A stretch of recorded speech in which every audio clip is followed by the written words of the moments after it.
Hi, my name is Carly, and this is Daniel and Maria. And today we're going to go over a breathing exercise that you can do with your child.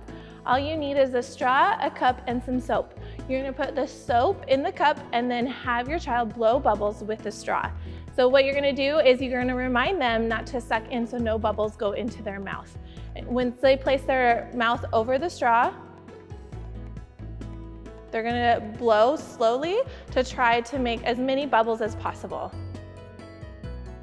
And they're going to keep going for 10 to 15 seconds or as long as they can tolerate.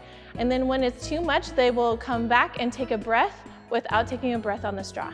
Continue to do this for 5 minutes if they can tolerate.